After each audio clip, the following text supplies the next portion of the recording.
pembangunan Silang Hambuluan di titik nol Habatakon itu menurut saya itu mengkerdilkan Kristen dan mengkerdilkan Batak. Sebenarnya dengan mendirikan Silang Hambuluan di situ itu sama saja menurut saya mengkerdilkan Kristen dan mengkerdilkan Batak. Kalau dikatakan mengkerdilkan Kristen, karena populasi orang Batak itu dari semua yang menganut agama Kristen mungkin hanya 0, sekian persen ya. Jadi Kristen itu tidak butuh legitimasi dari suku Batak. Nggak ada orang Batak pun Kristen udah ada. Berapa persen sih orang Batak yang jadi Kristen gitu? Ya kan? Yang paling banyak jemaatnya mungkin Katolik, Roma gitu kan, yang di Vatikan sana. Mereka mendunia. Kalau Kristen yang ada di tanah Batak ini kan sifatnya kan lokal. Yang paling banyak mungkin jemaatnya HKBP, yang pusatnya di Tarung sana kan, biar aja. Lalu HKI, GKPI, ya, beberapa gereja-gereja kecil gitu. Jadi sebenarnya tidak butuh-butuh banget sih dalam segi untuk populasi ya. Kristen ini terhadap komunitas orang Batak. Atau kita ambil contoh yang paling sarkas atau radikal contohnya, nggak ada orang Batak pun Kristen tetap ada gitu. Jadi dengan membuat Silang Hambuluan di situ itu juga mengerdilkan Kristen sendiri di satu sisi. Di sisi lain juga ini mengerdilkan Batak. Nggak ada Kristen pun Batak ini ya tetap akan ada gitu loh. Karena sebelum datangnya Kristen orang Batak sudah ada kerajaan sampai 12 generasi. Yang Sisingamangaraja saja kan, Sisingamangaraja pertama sampai ke 12. Kalau ada sekelompok orang, suatu suku bangsa yang dipimpin oleh suatu pemimpin atau raja, mereka sudah pasti punya hukum, pemerintahan, perekonomian. Karena nggak mungkin itu bisa berdiri sampai ratusan tahun kalau mereka tidak punya sistem yang bagus gitu loh.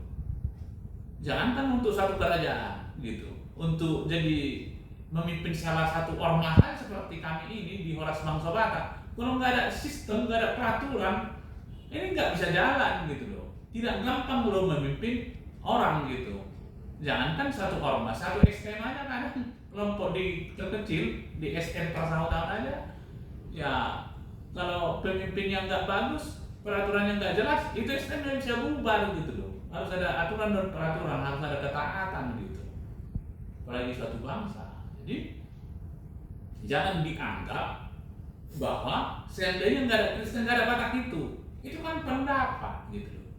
Saya sering kali mendengar syukurlah datang agama Kristen ke tanah Batak. Kalau enggak, orang Batak ini enggak tahu nanti seperti apa. Itu kan pendapat gitu loh. Kalau kita mau fakta, ke Jepang juga enggak ada datang misionaris, ke Korea Selatan enggak ada datang misionaris, ke Singapura enggak ada datang misionaris.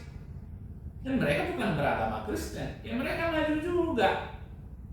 Di Indonesia contohnya, di Padang enggak ada datang misionaris, di Jakarta nggak ada misionaris gitu. Ya mereka nggak maju juga. Jadi kalau dibuat narasi seakan-akan kalau nggak datang misionaris kita jadi manusia barbar, ya menurut saya itu kan hanya pendapat. Faktanya tidak demikian. Berapa banyak sih negara yang maju yang beragama Kristen? Banyak juga itu negara-negara atau tempat-tempat yang mayoritas Kristen nggak maju juga gitu. Jadi itu saya pikir narasi-narasi yang tidak pas gitu ya. Jadi pembangunan Silang Hambuluan di titik nol Habatakon itu menurut saya itu mengkerdilkan Kristen dan mengkerdilkan Batak. Jadi kami tetap dalam sikap tidak sependapat. Nanti bagaimana cara kami menyampaikan itu, bagaimana aksi kami akan kami sampaikan lebih lanjut. Tapi kami tidak sependapat gitu ya. Bukan saya anti Kristen, bukan saya anti Batak. Saya ketua Ormas Islam Selatan, sangat mencintai orang Batak. Saya beragama Kristen juga, ya kan?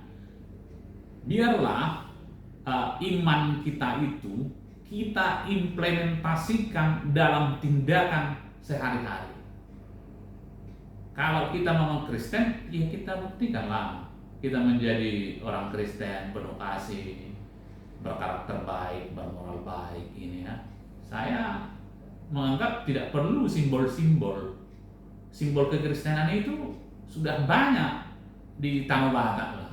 Di Tarutung sudah ada pusat HKBP aja Tarutung. Ada salib kasih. Dulu juga pernah dibangun di situ salib, tapi bermasalah oleh Pemkab Tapanuli Utara. Ada salib dulu sudah dirobohkan, nggak jadi ya. Ada lagi sekolah guru huria. Dulu sekolah guru huria, saya nggak tahu sekarang apa itu, di seminaris di Poholon, gitu ya kan. Gereja ada di mana-mana, ya kan. Ada patung Nomensen di Sigutpar. Terus di Siberia sudah ada salib patung Yesus yang tertinggi atau terbesar di dunia. Terus di Dairi udah ada taman wisata rohani gitu loh. Sebenarnya bukan simbol-simbol itu yang kita butuhkan. Tindakan kita, perbuatan kita, moral kita, karakter kita yang perlu kita tunjukkan sebagai seorang Kristen gitu loh. Sebenarnya kalau mau jujur sih, apakah kita sudah layak disebutkan Kristen sesuai dengan ajaran Tuhan Yesus? Sebenarnya malu juga, kan? Kalau kita lihatlah, tindak kejahatan juga tinggi, korupsi juga tinggi, dan lain juga tinggi, kasih nggak ada, ini nggak ada, semeraut, hutang hancur, ya kan? Korupsi tinggi, money politik tinggi. Ya sebenarnya, ya kalau mau ditingkatkan iman kita itu ya di perbuatan kita. Itu kira-kira pendapat saya. Terima kasih.